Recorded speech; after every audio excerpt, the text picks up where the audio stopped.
축복된 안식일 첫 시간입니다. 오늘 저녁에도 하나님의 성전에 오신 모든 분들을 진심으로 환영합니다. 오늘 저희가 둘째 찬미를 부른 것처럼 바다의 풍랑이 심해도 주께서 우리와 함께 하시기 때문에 정말 잠잠하고 평안한 그런 안식을 경험하는 안식일이 되셨으면 정말 좋겠습니다. 오늘도 저희가 계속해서 우리 믿음의 조상 아브라함을 함께 공부하겠습니다. 여러분, 아브라함 공부를 하고 나셔서 여러분들이 딱 하나의 머릿속에 남았으면 좋겠는 말씀은 창세기 12장에 나오는 너는 복이 될지라 라고 저는 그렇게 점점 확신이 듭니다. 오늘은 하나님께서 아브라함을 생각하시다가 오늘 함께 살펴보게 될 내용의 제목입니다. 창세기 몇 장이냐면요 19장입니다. 오늘 내용은요 롯이 구원받는 이야기예요. 제가 지난주 고민을 많이 했습니다. 아브라함 시리즈에서 롯 얘기를 해야 되나 말아야 되나. 그러다가 이제 하기로 결심을 한 이유가 뭐냐면 롯을 구원하신 게 핵심인 것처럼 보여지지만 오늘 저는 어떤 시각으로 보려고 하냐면 하나님이 아브라함을 생각하셨기 때문에 롯을 구원하셨다는 거예요. 자, 오늘 함께 살펴보게 될 내용은 롯이 천사들을 집으로 초청하는 이야기, 그 다음에 왜 소돔성이 멸망하게 되었는지에 대한 이야기가 나오고, 그 다음에 롯이 사회들에게 갔을 때 농담으로 여긴 이야기가 나오고, 그 다음에 이제 지체하는 롯을 천사가 끌어내는 이야기, 그리고 여호와께서 아브라함을 생각하사 롯을 내보내셨다고 이제 나옵니다. 거기까지만 살펴보겠습니다. 그 다음에는 이제 모압 암몬 얘기가 나오는데 그거는 아브라함이랑 상관이 없으니까 거기까지만 보겠습니다. 근데 이제 이번에 제가 아브라함과 롯의 상관관계를 다시 한번 살펴보니까 아브라함이 정말 롯에게 복이 됐어요. 롯은 창세기 11장부터 나옵니다.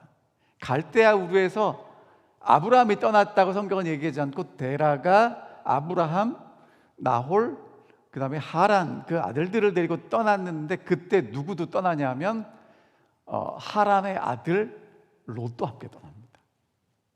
그리고 아브라함이 하나님의 말씀을 받고 하란에서 약속의 땅으로 떠날 때도 누가 떠나냐 하면 롯이 떠납니다.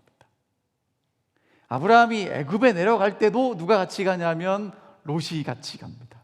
아브라함 덕분에 부자가 돼서 같이 올라왔고, 그 다음에 이제 둘이 양떼가 너무 많아져서 이제 먹일 목초지가 부족하니까 싸우잖아요. 그때 아브라함이 롯에게 먼저 선택권을 주면 롯이 어디를 택할지 알면서 줘요. 그게 아브라함이었어요. 그 다음에 창세기 14장에서는 아브라함이 이제 롯이 소돔에 들어가 살게 되면서 소돔성이 그 가나안 왕들에 의해서 다 포로로 잡혀가고 재산을 다 빼앗겼을 때 목숨을 걸고 가서 다시 사로잡힌 것을 다 찾아오는 이야기가 나옵니다. 그 다음에 창세기 18장에서는 아브라함이 소돔이 멸망한다고 그러니까 그 소돔성을 위해서도 기도하지만 롯을 위해서 몇 번 기도하냐면 50명, 45명, 30명, 20명, 10명 5번이나 기도해요. 정말 아브라함은 롯에게 축복이었습니다. 어떻게 축복이 됐는지 마지막까지 함께 좀 살펴보도록 하겠습니다. 19장은 롯이 성문에 앉는 이야기로 시작합니다. 저녁 때에 그 두 천사는 누구냐 하면 이제 소돔성을 멸망시킬 그 두 천사가 소돔에 갔습니다. 그랬더니 롯이 소돔 성문에 앉아있다가 일어나서 영접하고 땅에 엎드려서 절을 하고 자기 집으로 데리고 들어갑니다. 그랬더니 천사들이 뭐라고 그러냐면 우리는 필요 없다고 안 가겠다고 이렇게 실강의를 해요. 그래서 이제 3절에 보면 간청해서 돌이켜서 집으로 데리고 들어가서 이제 식탁을 베풀고 무교병을 굽고 대접을 합니다. 식사를 대접하죠. 그럼 여러분 여기서 미세스 롯, 우리가 롯의 아내라고 이야기하는 이 아내는 믿음이 있을까요? 없을까요? 여러분, 저렇게 손님 대접을 롯이 혼자 하겠습니까? 제가 볼 때는 상당히 믿음이 있는 미세스 롯이 아닌가라는 생각이 돼요. 어쨌든 이제 그렇게 식사를 대접했고요. 그 다음에 이 부분에 있어서 화이서지에는 다음과 같이 이야기를 합니다. 롯은 그들의 참 신분을 알지 못하였으나 그들에게는 그에게는 친절, 예절과 후대의 습관이 있었다. 그것은 그의 종교의 일부분이었는데 아브라함의 모본에서 배운 교훈이었다. 그가 그 예절의 정신을 배양하지 않았더라면 나머지 소돔 사람들과 함께 멸망을 당하도록 내버려졌을 것이다. 많은 가정에서 낯선 사람에게 문을 닫음으로 축복과 희망과 평화를 가져왔을 하나님의 사자를 내쫓았다. 여러분, 롯이 멸망을 받지 않고 구원을 받게 되었던 결정적인 이유가 뭐냐면 그 두 손님을 자기 집에 초청한 겁니다. 안 들어오겠다는 것을 간청해서 초청했는데 천사인 줄 알았습니까? 몰랐습니까? 몰랐어요. 근데 초청했습니다. 근데 이거는 누구에게 배웠다고 여기 분명히 얘기하냐면 아브라함에게서 배운 교훈이라고 얘기합니다. 자, 그래서 여러분, 첫 번째 이걸 좀 우리가 생각했으면 좋겠어요. 정말 우리 이웃들에게 베풀 수 있는 친절은 기회가 되면 베푸셨으면 좋겠어요. 그 사람이 어떻게 해주든지 상관없이 베풀었으면 좋겠습니다. 그러다 보면 누가 걸리냐면 천사가 걸리는 거예요. 근데 천사가 언제 올지 모르거든요. 히브리서 13장에 보면 그러니까 손님 대접하기를 잊지 말라. 이로써 부지 중에 천사를 대접한 이들이 있었느냐 이렇게 나오잖아요. 자, 그리고요, 여러분, 이거는요 배우는 거예요. 그러니까 교회에서도 이렇게 친절하게 잘 대접하시는 분 옆에 가서 열심히 배우시기 바랍니다. 그게 여러분들에게 결정적인 축복이 될 수 있다는 겁니다. 반대로 여러분이 그렇게 다른 사람에게 잘 가르쳐 줄 수 있으면 열심히 가르쳐 주시기 바랍니다. 근데 여러분, 어떻게 가르쳐 줘야 될까요? 사실 저처럼 이렇게 파워포인트에 이렇게 써가지고 이렇게 말씀으로 드리는 건 별로 효과가 없습니다. 어떻게 하는 게 진짜 잘 이렇게 가르쳐 줄 수 있는 거냐면 보여주면 돼요. 그래서 우리가 서로 우리가 베풀 수 있는 친절을 베풀고 그것을 서로 배우고 익힘으로 정말 하나님의 구원이 손길이 왔을 때 그것을 꼭 붙잡을 수 있게 됐으면 정말 좋겠습니다. 여러분, 그러면 여기서 목사님, 그러면 이제 무조건 이제 지나가는 사람 다 집에다 초청, 그 얘기 아니고요. 이거는 그 당시에 아브라함이나 롯이 그 사막 지역에 살면서 베풀 수 있는 친절이었고요. 오늘 이 시대에 여러분과 저는 테네시에 살고 있으니까 여기서 베풀 수 있는 친절이 뭔지 우리가 베풀면 좋겠습니다. 그 다음에 넘어갈게요. 그 다음에 이제 소돔성이 멸망하게 된 이유에 대해서 나옵니다. 자, 눕기 전에 소돔 백성이 다 모였는데요, 노소를 막론하고 원근에서 다 모였습니다. 여러분, 성이 얼마나 큰지 모르겠지만 그 소돔의 안에 있는 어른부터 아이까지, 가까이 있는 사람부터 멀리 있는 사람까지 다 모여서 롯을 부르고 뭐라고 불렀냐면 오늘 밤에 내게 온 사람이 어디 있느냐 이끌어내라, 우리가 그들을 상관하리라. 근데 여러분, 이거는 여러분이 좀 아시면 좋은 단어라 제가 하나 소개를 해드릴게요. 이 상관하리라는 단어의 히브리어는 저렇게 생겼습니다. 그 옆에 영어로 써놨죠. 야다, 이렇게 읽으시면 됩니다. 알다, 이해하다라는 뜻이 있는데요, 저게 어디 쓰였냐면 창세기 4장 1절에 아담이 그 하와와 동침하며 이렇게 번역됐는데 원래 원어는 알매, 이렇게 알았다, 그런 뜻이에요. 무슨 얘기인지 아시겠죠?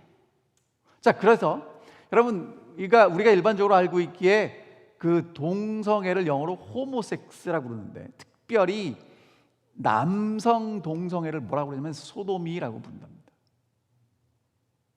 여기서 나온 단어겠죠. 자, 그러면 우리는 대부분 동성애는 멸망의 이유야 라고 생각을 하는데 그런지 안 그런지 보겠습니다. 이르되 청하노니 내 형제들아 이런 일을 행하려 하게 하지 말라. 롯이 나가서 이렇게 하지 말고 하지 말라고. 내 딸이 있으니까 딸 줄 테니까 하지 말라고 그렇게 했어요. 그랬더니 이 사람들이 뭐라고 그러냐면, 야, 네가 나그네가 들어와서 이제 우리를 가르치는 법관이 되려고 하냐? 이제 너희 집에 온 손님보다 우리가 너를 더 해하면 좋겠다. 그리고는 롯을 밀치고 문을 부수려고 하는 그 순간에 이제 천사들이 롯을 안으로 끌어들이고 문을 닫고, 그 다음에 그 온 무론 대소 그러니까 노소와 원근각지에서 온 사람들의 눈을 어둡게 했습니다. 자, 여러분, 그러면 눈을 어둡게 하면 문을 찾을 수 있나요, 없나요? 그럼 어떻게 해야 돼요? 여러분 생각해 보세요. 자, 내가 지금 무슨 일을 하려고 왔는데 갑자기 다치거나 문제가 생겨서 못하게 생겼어요. 그럼 어떻게 해야 돼요? 가만히 있거나 집으로 가야죠. 근데 이 사람들이 뭐 해요? 문을 찾느라고 헤매는 겁니다. 그럼 뭐 하겠다는 거예요? 포기하겠다는 거예요? 안 하겠다는 거예요? 악한 일을 결심하고 그 일을 하지 말라고 기적을 경험했는데 뭐 하고 있어요? 포기 안 하겠다는 겁니다. 여러분, 그게 멸망의 이유라는 거예요. 다시 말하면 소돔이 멸망한 이유가 뭐냐면, 하나님의 은혜가, 하나님의 자비가, 하나님의 기적이 베풀어졌는데 그걸 보고도 더 이상 마음에 감동이 없을 때, 그때 망한다는 거예요. 자, 만일 그들이 완고한 마음의 자신을 내맡김으로 이중으로 눈멀지 않았다면 그들에게 내린 하나님의 채찍을 보고 두려워서 그 악행을 단념하였을 것이다. 네, 육신의 눈만 멀은 게 아니라 영적인 눈도 멀게 되어서 악행을 단념하지 않았다는 것입니다. 그 마지막 밤이 이전의 다른 많은 밤보다도 더 큰 죄악으로 얼룩진 것은 아니었다. 그러나 그처럼 오랫동안 멸시당한 자비는 마침내 탄원하기를 그쳤다. 소돔의 거민들은 하나님의 관용의 한계, 곧 하나님의 참으심과 그분의 진노 사이에 감추어진 경계선을 넘어가 버렸다. 그분의 복수의 불길이 바야흐로 시딤 골짜기에 붙으려고 하였다. 그러니까 하나님이 참으시고 자비를 베푸시는데 이 더 이상 하나님도 어떻게 할 수 없는 그 선을 넘었을 때 하나님의 심판이 온다는 거죠. 자, 근데 에스겔 선지자는 소돔의 멸망을 이렇게 설명합니다. 읽어볼게요. 내 아우 소돔의 죄악은 이러하니 그와 그의 딸들에게 교만함과 음식물의 풍족함과 태평함이 있으며, 또 그가 가난하고 궁핍한 자를 도와주지 아니하며 거만하며 가증한 일을 내 앞에서 행하였음이라. 그러므로 내가 보고 곧 그들을 없이하였느니라. 여러분, 그러니까 소돔의 멸망은요, 동성애를 넘어선 거예요. 뭐냐면 풍족하고요, 그 다음에 하나님이 주신 그 풍족함을 하나님이 사용하기를 원하는 가난하고 필요한 사람에게 나누지 않고요, 오히려 거만하고 가증한 일로 하나님의 은혜와 자비를 막을 때, 그때는 소돔이나 예루살렘이나 멸망받는 것입니다. 여러분, 이 지구도요, 만약에 하나님의 자비가 더 이상 이 지구에 역사할 수 없는 그 순간이 되면 멸망하게 될 것입니다.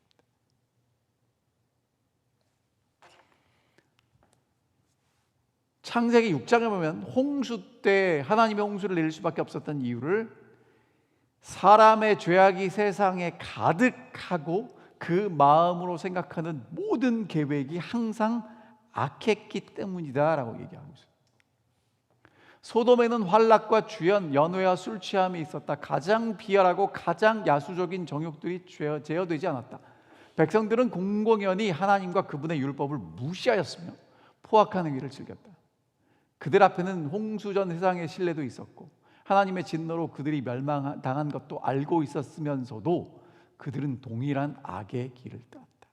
그래서 멸망했다고 성경은 기록합니다. 그래서 성경에서 심판과 멸망의 모델은 소돔과 고모라예요.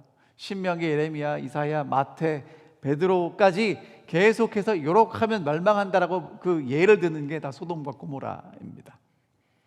자, 그 다음에요. 이렇게 되자 이제 롯이 보니까 이 도성이 심판할 게 분명해요. 하나님의 천사가 와서 심판한다고 얘기를 합니다. 자, 읽어볼게요. 그들에 대한 부르짖음이 여호와 앞에 크므로 여호와께서 이곳을 멸하시려고 우리를 보내셨나니 우리가 멸하리라. 그런데 롯이 봐도 이제는 멸망받을 수밖에 없다는 게 보이죠. 롯이 나가서 그 딸들과 결혼할 사위들에게 말하여 이르기를 여호와께서 이 성을 멸하실 터이니 너희는 일어나 이곳에서 떠나라 하되 그 사위들은 농담으로 여겼더라. 여러분, 하나님의 말씀이 농담으로 받아들여지는 때가 있었고요. 그럼 망한다는 것입니다. 오늘 여러분과 저는 하나님의 말씀에 대해서 얼마나 예민하게 반응하고 있나요? 제가 어제 한 설교를 듣는데 그 목사님이 이렇게 말씀하시더라고요. 하나님을 믿는 사람들에게서 가장 힘든 게 무엇이겠습니까? 라고 질문을 하고 뭐라고 대답을 하시냐면 하나님 믿는 거래요. 여러분, 하나님이 세상을 창조하시고 하나님의 은혜 때문에 사는데 사람들이 그 하나님의 말씀을 안 믿어요. 이유가 뭔지 보겠습니다. 폭들이 피곤해 지쳐서 떠나고 롯은 그의 자녀들에게 경고하려고 나갔다. 그는 여호와께서 이 성을 멸하실 터이니 너희는 일어나 이곳에서 떠나라는 천사의 말을 반복하였다. 그러나 그들에게는 롯이 농담하는 사람처럼 생각되었다. 그들은 소위 그의 미신적 공포심을 비웃었다. 그건 미신이고 그냥 괜히 그 잠깐 헛것을 보고 공포심에 떤 거라고 얘기를 하는 거예요.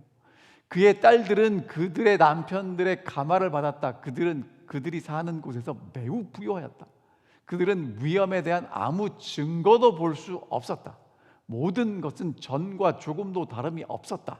그들은 막대한 재산을 소유하였으며 아름다운 소돔이 멸망하리라는 가능성을 믿을 수 없었다. 과학적이지 않거든요. 뭐 징조가 보이면 도망가는데 여러분, 징조는요 그날 아침에 하늘에서 불이 떨어져서 끝났어요. 어제랑 똑같은데 어떻게 멸망합니까? 여러분, 오늘 여러분과 제가 믿어야 될 건 과학자들의 말도 아니고 전문가들의 말도 아니고 과학적인 근거도 아니고 이성적인 판단도 아니고 하나님 말씀입니다. 여기 써 있어서 그렇게 된다 그러면 되는 거예요. 여러분, 그 뻔한 얘기인데 그걸 믿는 게 쉽지 않아요. 왜? 너무 많은 걸 우리가 알고 있어요. 여러분, 제가 그래서 이런 그림을 찾아봤어요. 우리가 겉으로는 웃지 않을지 모르지만 속으로 피식 웃으면서 저렇게 할 수도 있다는 것입니다. 자, 그래서 이제 그 다음에 어떻게 되냐면 천사들이 롯의 손을 잡아서 롯을 성 밖으로 인도해야 됩니다. 동틀 때에 언제까지 이게 시간이 끌었어요? 동틀 때까지. 천사가 롯을 재촉하여 이르되 일어나 여기 있는 내 아내와 두 딸을 끌어내라. 이 성의 죄악 중에 함께 멸망할까 하노라. 그러나 롯이 지체하며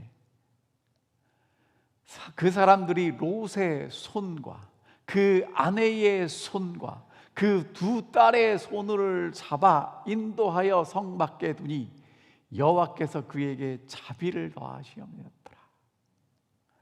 여러분, 저는 이 말씀을 읽을 때마다 참 많은 감동을 받습니다. 자, 아주 16절에 구체적으로 나와 있어요. 롯이 지체를 하니까 그 천사들이 롯의 손을 잡았어요. 그리고 이끌어내었더라. 그래도 괜찮은데 롯의 손을 잡고 그 아내의 손을 잡고 그 두 딸의 손을 잡고, 무슨 얘기입니까? 하나도 놓치지 않고 다 뭐 하겠다는 거예요? 끄집어내겠다는 겁니다. 근데 여러분, 그 뒤에 한마디가 붙었어요. 여호와께서 그에게 자비를 더하시며였더라. 하나님의 자비하심이 롯을 구원했습니다. 롯이 왜 지체했을까? 여러분, 지체한다는 건요, 결정을 아직 못했다는 거예요. 결정을 하면 지체 안 하겠죠. 결정이 되면 결정한 대로 가면 되는데, 롯이 지금 뭘 하고 있냐면요, 저울질을 하고 있는 거예요. 여호와께서 이곳을 멸하시려고 우리를 보내셨나니 우리가 멸한다라고 얘기를 했는데, 이 멸한다라고 얘기한 사람이 그냥 손님인 줄 알았는데 손님이 아니라 정말 하나님이 오신 천사가 맞아요. 능력이 대단하거든요. 근데 롯이요, 여러분, 소돔에서 지금 어떻게 살았냐 하면, 전에 있던 이야기를 간단하게 소개해드리면 이렇게 되는 겁니다. 여러분, 롯이 처음에는 소돔에 살지 않았어요. 그 들판에 살았죠. 그래서 들판에 살다가 점점 이사를 갔는데 학군 찾아서 뭐 이것저것 찾아다 가다 보니까 어디로 들어가게 됐냐면 이제 소돔 안에 들어가게 됐잖아요. 처음에 소돔 안에 들어가서 쉬웠을까요, 어려웠을까요? 이방인인데 어려웠겠죠. 자, 근데 여러분, 그 소돔이 다 전쟁에서 지고 모든 것이 포로로 잡혀가고 모든 재산을 다 빼앗겼을 때 누가 찾아옵니까? 아브라함이 찾아왔죠. 그리고 아브라함의 조카가 롯이잖아요. 그럼 모든 것이 회복됐을 때 롯에게는 사회적인 지위가 보장되는 겁니다. 그래서 롯이 어디에 앉아 있냐면 성문에 앉아 있어요. 여러분, 성문은요, 옛날에는 아무나 앉아 있는 자리가 아니고요, 그래도 좀 이렇게 그 동네에 유지쯤 돼야 앉아 있을 수 있는 자리거든요. 그리고 재산이 점점 늘어났답니다. 여러분, 이제까지 노력해서 애쓰고 땀 흘리고 힘들어서 가꾸어 놓은 재산도 있고 얻은 명예와 지위도 있고, 그 다음에 아무리 생각해도 망할 것 같지가 않아요. 왜? 어제도 안 망했거든요. 나갔다 안 망하면 어떡해요? 그러니까 롯이 제가 볼 때는 뭐 했냐면, 자꾸 나가긴 나가야 되겠는데 이것도 가지고 나갔으면 좋겠고 지금 그러고 있는 거예요. 여러분, 지체하면 망합니다.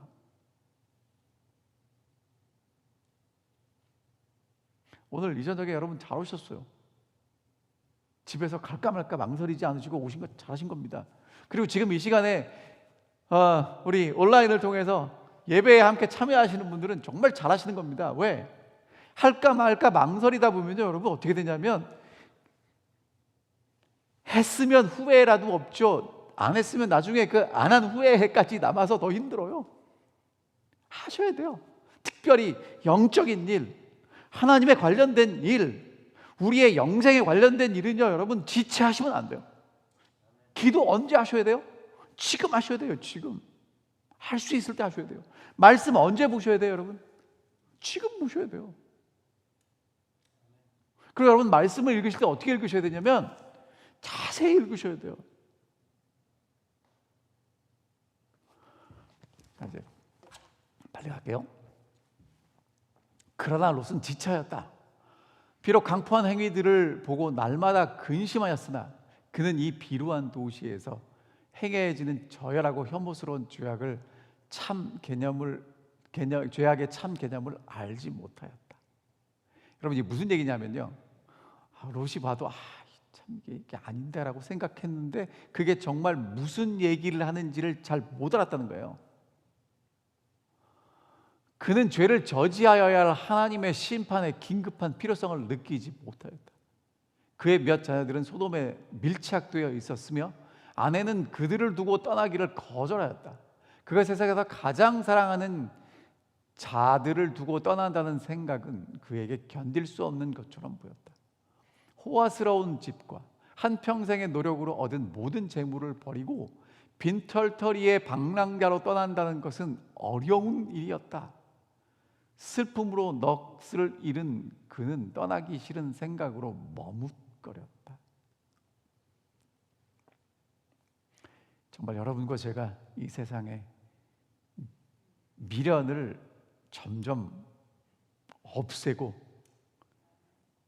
하나님이 가자 그러시면 손잡으시면 뒤도 돌아보지 않고 따라갈 수 있는 그런 준비하고 살았으면 정말 좋겠습니다. 그 사람들이 롯의 손과 그 아내의 손과 두 딸의 손을 잡아 인도하여 성 밖에 두니 여호와께서 그에게 자비를 더하시옵니까. 그래서 여러분, 저는 감히 이렇게 말씀드리겠습니다. 구원은 시간과 장소와 방법에 있지 않다는 겁니다. 구원은 전적인 하나님의 자비하심에 있습니다.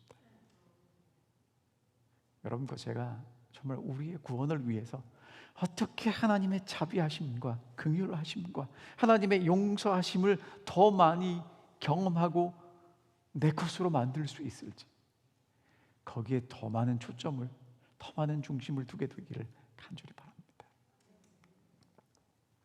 자, 그 다음에요, 이제 소돔은 이렇게 멸망을 합니다.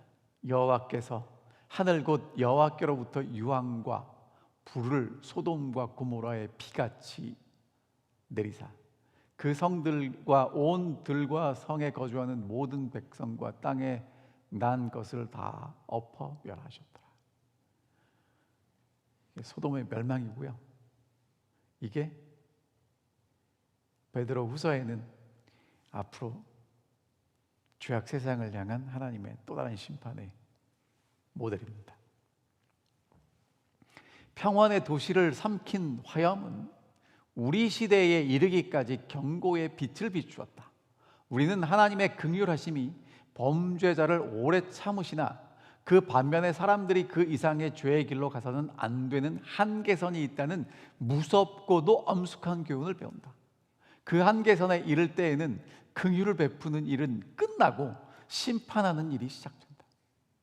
여러분, 소돔의 멸망이 우리에게 무엇을 얘기해 주냐면, 하나님의 자비하심과 긍휼하심은 한이 없는데 그것을 사람들이 더 이상 받지 않을 때 하나님은 이제 뭐 하실 수밖에 없다는 거예요? 심판하실 수밖에 없다. 여러분, 그래서 지금 천사들이 롯의 집에 가고 그 동네 사람들이 와서 상관하리라 하고 눈이 멀었는데도 악한 일을 그치지 않는 모습이 뭐냐면, 더 이상 하나님의 자비와 긍휼이 그들에게 할 수 있는 일이 없다는 걸 단적으로 보여주는 거예요. 여러분, 만약에 여러분과 제가 살고 있는 이 시대가 그렇다면 이제 하나님의 심판이 올 때가 되었다고 여러분과 제가 잘 알아차려야 합니다. 깨달아야 합니다. 구주께서는 제멋대로 하며 고생하는 아들을 용서하는 지상의 부모의 동정심보다 더 깊은 동정심을 가지고 당신께서 제공하는 사랑과 용서에 대한 죄인의 반응을 주목하신다. 이렇게 좀 번역이 좀 어렵게 되는데, 쉽게 말하면 무슨 얘기냐면요, 어떤 부모보다 더 큰 사랑으로 죄인들을 사랑하신다는 얘기예요. 그분은 방황하는 자들을 향하여 내게로 돌아오라, 그리하면 나도 너희에게로 돌아가리라고 부르주신다. 그러나 만일 잘못을 저지르는 사람이 불쌍히 여기는 부드러운 사랑으로 그를 부르시는 음성에 유의하기를 고집스럽게 거절할 것 같으면 마침내 그는 어두움 속에 버려질 것이다. 그러니까 여러분, 어떤 사람이 멸망받냐면요, 고집스럽게 거절해야 멸망받습니다. 근데 문제는 여러분과 저도 나도 모르는 사이에 우리의 양심이 무뎌지고 고집스럽게 거절할 수도 있다는 거예요. 문제는 우리가 그럴 수 있다는 겁니다. 왜냐하면 여러분, 예루살렘의 멸망이 왔을 때 그 사람들이 안식일을 안 지킨 것도 아니고요,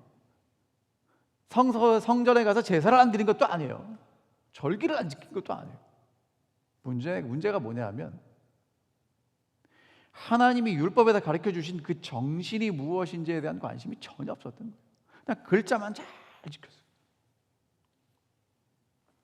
자, 그 다음에 또 한 가지, 이제 창세기 19장에 아주 재밌는 이야기 아니라 굉장히 경각심을 주는 이야기 나온 거 아시죠? 롯의 아내는 뒤를 돌아본 고로 소금 기둥이 되었더라, 이렇게 나옵니다. 자, 읽어드릴게요. 불의 폭풍우가 조금밖에는 더 지체되지 않을 것이었으므로 급히 서두르라는 엄숙한 명령이 또다시 내렸다. 그러나 피난자 중 한 사람은 감히 운명지어진 도시를 돌아보았으므로 그는 하나님의 심판의 기념비가 되었다.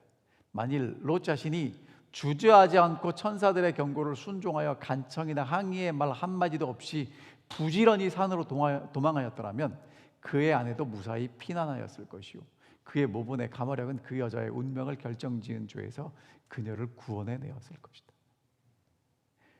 여러분, 롯의 아내가 소돔 기둥이 됐는데 누가 결정적인 역할을 했냐면 롯이 결정적인 역할을 했습니다. 여기 보면 롯이 항의의 말도 했고요, 빨리 순종하지 않고 계속 지체했기 때문에 롯의 아내가 그러다가 뒤를 돌아보게 됐다는 거예요. 이거에 대해서 좀 더 구체적으로 이렇게 말씀하십니다. 그러나 그의 머뭇거림과 지체가 그 여자로 하여금 하나님의 경고를 경시하게 하였다. 그러니까 롯이 지체하는 건 롯의 아내에게 어떤 영향을 줬냐면 빨리 순종을 안 해도 되네? 이렇게 된 거예요. 그 여자의 몸은 들에 나와 있었으면서도 마음은 소돔의 달라이 붙어 있었으므로 그것과 함께 멸망하였다. 그러니까 여러분, 몸만 나와서 구원받는 게 아니고 모두 같이 나와야 돼요. 마음도 같이 나와야 된다고 분명히 말씀하십니다. 그분의 심판으로 그녀의 재산과 자녀들이 파멸당하게 된 까닭에 그 여자는 하나님을 배반하였다. 비록 그 여자는 사악한 도시에서 불러냄을 받았으므로 그처럼 큰 은총을 입었을지라도 여러 해 걸려 모은 재산이 잿더미가 되도록 버려둬야 했기 때문에 자신이 가혹한 취급을 받는다고 생각하였다. 여러분, 롯의 아내의 생각은 뭐냐면 내가 이렇게 노력한 것이 순식간에 잿더미가 되니까 하나님이 나를 구원해 주시는 건 좋지만 하나님, 저건 여러분 이런 얘기 아시죠? 물에 빠진 놈 이렇게 건져내면 모두 달라고 그래요? 내 보따리는 어딨냐고. 그런 겁니다. 은혜를 모르면 이렇게 돼요. 하나 더 읽어드릴게요. 구원을 받아들이는 대신에 그 여자는 하나님의 경고를 거역한 자들의 생명을 동경해서 주제넘게도 뒤를 돌아다 보았다. 그 여자의 죄는 그녀가 살 가치가 없다는 것을 보여주었다. 곧 그 여자는 생명의 보호에 대하여 그다지 감사를 느끼지 않았다. 그러니까 오늘 여러분과 제가 하나님이 우리를 구원하신 예수 그리스도의 구원에 대해서 감사하는 마음이 사라지면 똑같이 된다는 것입니다. 자, 그리고 이제 오늘 말씀의 하이라이트입니다. 아브라함이 그날 밤 잘 못 잤을 겁니다. 조카 롯이 사는 그 성을 하나님이 내일은 멸망시키실 것을 알았기 때문에 그래요. 아브라함이 그 아침에 일찍이 일어나게 나옵니다. 일찍 일어났어요.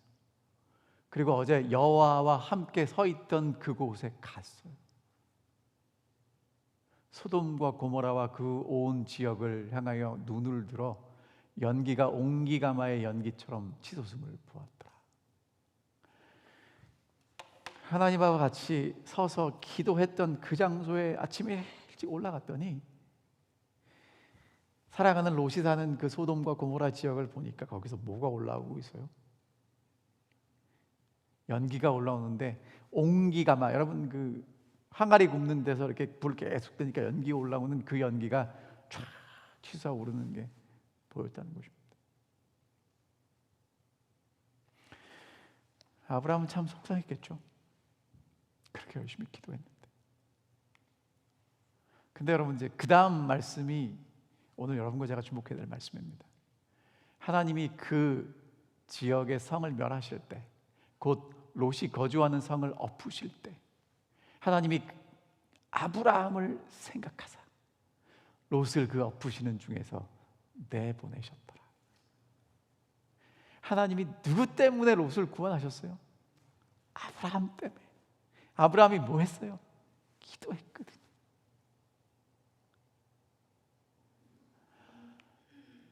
하나님이 아브라함을 생각하사.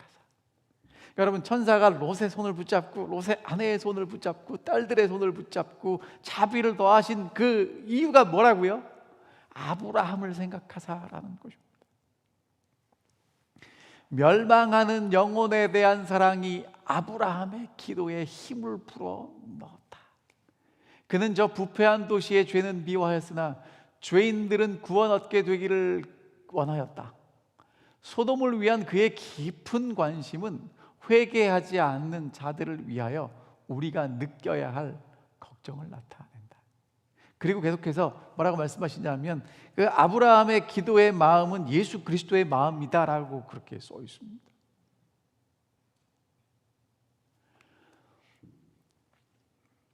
여러분, 그래서 제가 이제 무슨 생각을 하게 됐냐면요, 아브라함을 생각하사 롯을 구원하셨다. 그럼 오늘 여러분과 저의 구원은 누구에게 달려 있겠습니까? 우리를 위해서 기도하는 예수 그리스도께 달려 있을 것입니다. 누군가 널 위해 기도하네. 내가 홀로 외로워서 마음이 산산조각 날 그때에 누군가 널 위해 기도한다는 것을 기억해라. 여러분 잘 아시는 그런 복음성가죠? 자, 여러분 사도 요한이 이렇게 얘기합니다. 나의 자녀들아, 내가 이것을 너희에게 쓰면 너희로 죄를 범하지 않게 하려 함이라. 만일 누가 죄를 범하여도 아버지 앞에서 우리에게 대언자가 있으니 곧 의로우신 예수 그리스도시라. 여러분, 예수 그리스도가 우리 앞에서 우리를 위해서 뭐 하신다는 거예요? 하나님 앞에서 기도하신다는 겁니다. 그러니까 지금 예수님이 하나님 앞에 가셔서 하는 일이 뭐냐면 우리를 위해서 기도하시는 거예요. 자, 이것에 대해서 화이트 선지자는 다음과 같이 설명합니다. 그분은 사람들이 사단의 무서운 공격을 받지 않도록 참으로 잘 방어해 주신다. 여러 가지 유혹으로 말미암아 우리가 놀라거나 미혹을 당하여 죄에 빠지면 그는 우리에게서 돌아서지 않으시고 멸망하도록 버려두지 않으신다. 아니다. 결코 아니다. 그런 분은 우리의 구주가 아니다. 그는 우리를 위하여 기도하신다. 그분은 모든 일에 우리와 한결같이 시험을 받으셨고 시험을 받으셨기 때문에 시험 당하는 자들을 도우시는 방법을 알고 계신다. 여러분, 화이트 선지자가 뭐라고 썼냐면요, 아니다, 결코 아니다. 여러분, 예수님은 우리가 죄에 빠지고 실망하고 넘어지고 자빠졌기 때문에 이렇게 쳐다보다가 씁쓸하게 돌아서시는 분이 절대로 아니라는 거예요. 그런 분은 우리의 구주가 아니라는 겁니다. 우리를 위해서 기도하시는데 우리처럼 시험 받으셨기 때문에 우리가 뭐가 약하고 언제 넘어지는지를 너무 잘 아시기 때문에 그것 가지고 하나님 앞에 가서 뭐 하신다는 거예요? 기도하신다고 말씀하세요. 자, 계속해서 이렇게 말씀하십니다. 십자가에 달리셨던 우리 구주, 우리 주께서는 은혜의 보좌 앞 하나님의 존전에서 우리를 위하여 탄원하고 계신다. 그의 속죄의 희생이 우리를 용서해 주셔야 할 이유요, 의를 입혀 주셔야 될 이유요, 성화시켜 주셔야 할 이유로 주장할 수가 있을 것이다. 여러분, 이유가 뭐예요? 예수님이 십자가에서 우리를 위해서 희생하신 그 이유 때문에 우리를 용서하셔야 되고 우리에게 의를 입혀 주셔야 되고 우리를 성화시켜 주셔야 된다라고 예수님이 강력하게 주장하고 계시는 것입니다. 죽임을 당하신 어린 양이 우리의 유일한 소망이시다. 우리는 믿음으로 그분을 쳐다보고 그를 붙잡으며 그가 최대한 우리를 구원할 분이심을 믿는다. 예수의 피는 공효와 능력을 가지고 믿다가 낙심한 자들을 위하여, 배도한 자들을 위하여, 큰 빛과 사랑을 거스려 범죄하는 사람들을 위하여 탄원하고 있다. 사단은 우리를 참소하기 위하여 우리의 오른편에 서 있고 우리의 대언자는 우리를 변호하기 위하여 하나님 오른편에 서 계신다. 그분은 자기에게 위탁된 소송 변호에서 결코 실패하는 일이 없으시다. 우리는 우리의 대언자를 신뢰할 수 있다. 이는 그가 우리를 위하여 자신의 공로를 내세우기 때문이다.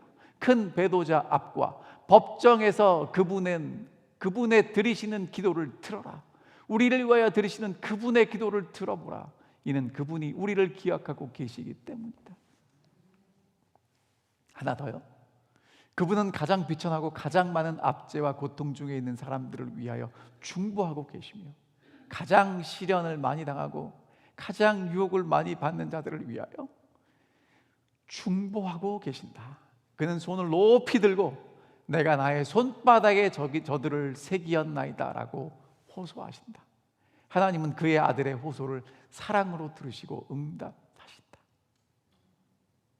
여러분, 예수 그리스도께서 여러분과 저를 위해서 지금도 기도하고 계심을 믿고 바라보고 용기를 얻으시게 되시기를 간절히 바랍니다. 아브라함의 기도를 들으시고 하나님은 롯을 구원하셨습니다. 예수 그리스도께서 여러분과 저를 위해서 기도하시기 때문에 우리가 그것을 믿는 한 우리를 구원하실 것입니다. 여러분, 롯이요 구원받겠다고 쫓아나간 거 아니에요. 천사가 붙잡아갖고 나갔어요. 그러니까 여러분 걱정하지 마세요. 오늘 우리는요 안 나가겠다고 그러면 천사가 우리 손을 막아서 어떻게 붙잡고 나갈 거예요. 믿게 되시기를 바랍니다. 뭐 우리가 할 만해서 구원받는 게 아니라는 거예요.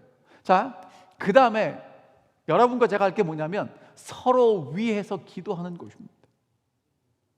야고보 사도가 이렇게 얘기했습니다. 그러므로 너희 죄를 서로 고백하며 병 낫기를 위하여 서로 기도하라. 의인의 간구는 역사하는 힘이 크다라고 얘기합니다. 사도 바울은요 편지를 보낼 때마다 형제들아 우리를 위하여 기도하라. 나를 위하여 하나님께 빌어라. 나를 위해서 구해라. 우리를 위해서 기도해라. 여러분, 사도 바울 그 믿음의 거장도 교회들마다 편지 보낼 때 뭐라고 얘기를 합니까? 나를 위해서, 우리를 위해서 기도해 달라고 해요. 여러분, 우리가 서로 기도해 주어야 합니다.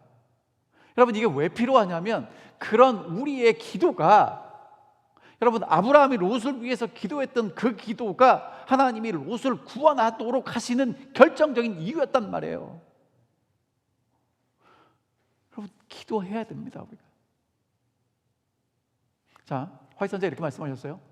예수께서는 12제자를 당신 주위로 부르시고 둘씩 짝을 지어 도시와 마을을 두루 다니라고 명령하셨다. 아무도 혼자 나아가지 않았으며 형제는 형제와 연합하고 친구는 친구끼리 짝을 지었다. 이와 같이 하여 그들은 함께 권면하고 기도하며 서로의 약점을 보충하면서 피차에 돕고 격려할 수 있었다. 둘씩 보내신 이유라는 거예요. 서로 기도하고 격려하라는 것입니다. 비록 하나님께서는 손으로 만든 전에 거하시지 아니하시지만 당신의 임재로 모인 회중을 영화롭게 하신다. 하나님께서 그들이 그 전에서 함께 모여 당신을 찾고 저희 죄악을 고백하고 서로를 위하여 기도할 때 성령을 통하여 그들과 만나시겠다고 약속하셨다.